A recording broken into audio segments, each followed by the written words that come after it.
আমি আরেকটা কথা আজকে খুব জোরের সাথে বলেছি যে মায়ের বুক খালি হয়েছে, যে পিতা সন্তান হারিয়েছেন, তারা এই ট্রাইব্যুনাল দিকে তাকিয়ে আছেন।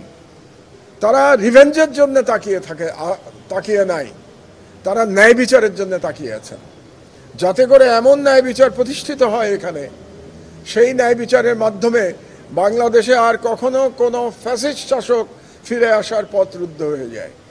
এবং আমি আমার বক্তব্যের শেষে জানিয়েছি যে বাংলাদেশের একজন সচেতন নাগরিক হিসেবে এবং একজন বর্ষিয়ান নাগরিক হিসেবে আমি ট্রাইব্যুনালকে সাহায্য করতে এসেছি, সহায়তা করতে এসেছি। 15 বছর ধরে আমি যে ফ্যাসিবাদকে দেখেছি তার বিশ্লেষণ দিয়ে আমি সহায়তা করছি ট্রাইব্যুনালকে, যাতে তারা ন্যায় বিচার করতে পারেন। আমি খুব কৃতজ্ঞ ট্রাইব্যুনালের মাননীয় বিচারপতিদের প্রতি যে তারা ধৈর্য সহকারে আমার এই দীর্ঘ সাক্ষ্য শুনেছেন এবং ধৈর্য সহকারে দীর্ঘ জেরাও শুনছেন। এবং আমি ডিফেন্স লয়ারকেও কনগ্রাচুলেট করছি যে তিনি খুবই প্রফেশনালিজমের সাথে তিনি আমাকে জেরা করছেন, এবং তাতে আমার এই বয়সে একটু কষ্ট হচ্ছে। আজকে 2 দিন কন্টিনিউয়াসলি আমাকে সাক্ষ্য এবং জেরা দিতে হচ্ছে, যা মিডিয়ার যারা ভিতরে ছিলেন তারা দেখেছেন, এবং কালকেও এটা অব্যাহত থাকবে।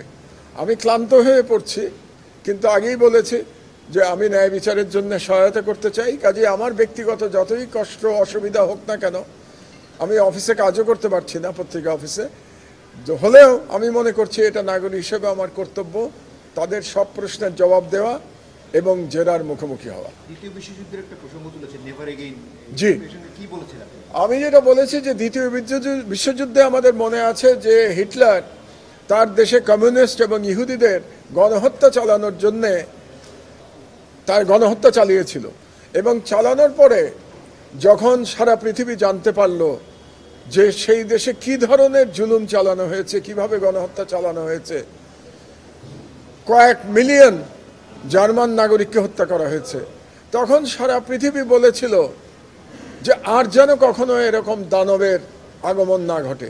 নেভার এগেইন বলার কথাটাই ছিল এই ধরনের গণহত্যা আর যেন কখনো না হয়। তো আমি সেই প্রেক্ষাপটে বাংলাদেশে বলেছি যে শেখ হাসিনাও একজন ছোটোখাটো হিটলার ছিলেন, হিটলারের মতো ক্ষমতা তার ছিল না, কিন্তু মানসিকতায় তিনি হিটলারকে ছাড়িয়ে গিয়েছিলেন। হিটলার কোনোদিন বলে নাই হত্যা করো এবং লাশ গুম করে ফেলো, হিটলারও করেছে, হিটলার তার মেকানিজম দিয়ে হলোকস্ট চালিয়েছে, কিন্তু এভাবে সরাসরি নির্দেশ দেয়া কাউকে যে হত্যা করে লাশ গুম করে দাও, এটা হিটলারও কাউকে বলে নাই। কাজে মানসিকতার দিক দিয়ে হিটলারকে হাসিনা ছাড়িয়ে গেছিলেন। কাজে আমিও বলতে চাই বাংলাদেশে যে নেভার এগেইন, বাংলাদেশে আর কখনো যেন কেবল শেখ হাসিনা এবং আওয়ামী লীগের ফ্যাসিবাদ না, আর কোনো ফ্যাসিস্ট শাসক যেন বাংলাদেশে আর কখনো না আসে, এটাই আমি বলতে চেয়েছি। এবং আমার শেষ বক্তব্য এটাই ছিল যে এই বিচারের মাধ্যমে, ট্রাইব্যুনালের বিচারের মাধ্যমে বাংলাদেশের আমরা জাতি হিসেবে আমরা বলতে চাই নেভার এগেইন, আর কোনো দিন যেন বাংলাদেশে কোনো ফ্যাসিস্ট, কোনো অটোক্রেটিক রেজিম না আসে, বাংলাদেশের যাত্রাটা যেন গণতন্ত্রের দিকে হয় এবং মানবাধিকারের দিকে হয়।